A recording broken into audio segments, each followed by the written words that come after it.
Hi, I wanted to pop on real fast and show you exactly what it means with the slipping and the gap and all of that from your email. So I'm actually making a baby sock, so my numbers are a little different, but I got to the place where I knit across and I stopped partway through the row, and I'm going to turn my work.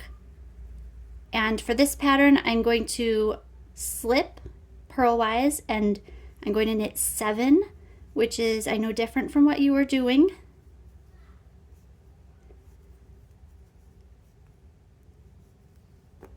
Oops.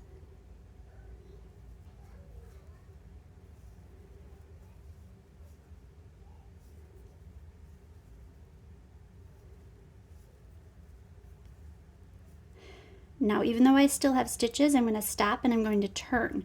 Now, this is the strange part, and at first it is harder to see for the first row, but as you get going more, it's going to be a little bit easier to see. So you're going to slip and then knit until 1 stitch before the gap, and I'll show you how to know. It's going to be at least how many stitches you just purled. So for me, I just purled 7. I believe in the pattern you're doing it's purl 3. So you're gonna get, oops, don't do that.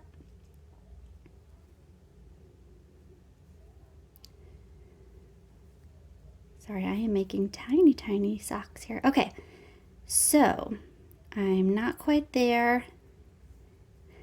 Okay, this is the part where I want you to look. It's very small, I apologize. If I hold what's on my left needle a little bit loosely, you can kind of tell. In fact, let me get one more needle. These are my regular knit stitches. There's a little bit more of a gap.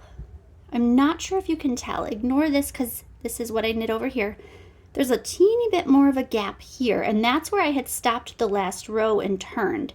So you're going to get to this point 1 stitch before that gap, and what we want to do is close that little gap. So you're going to slip, slip, and then knit the 2 together, and that's going to close the gap. And then we're going to knit 1 more and ignore these stitches here, and you're going to turn and do the same thing. So now you're looking for the gap going this way. And what this is doing is shaping the heel. So you're going to purl, slip 1 purlwise, and then you're going to purl to the next gap. And like I said, it does get a little bit easier as you go a few more rows because you've started shaping it.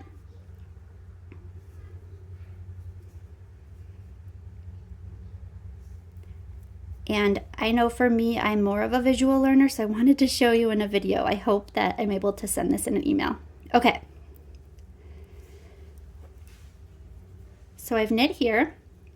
We're looking at this left-hand needle again.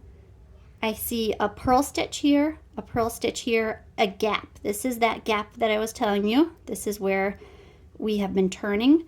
So I'm going to purl 1 more.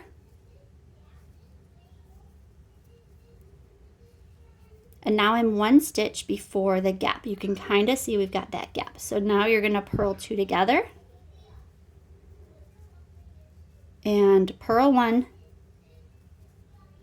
Ignore these stitches. These stitches are decreasing. So there's 3 right there. Those eventually you're going to get down to working all of the stitches. So then you just keep working back and forth, doing it that way. Please let me know if you still need help because I know it's a very strange thing to be not knitting an entire row.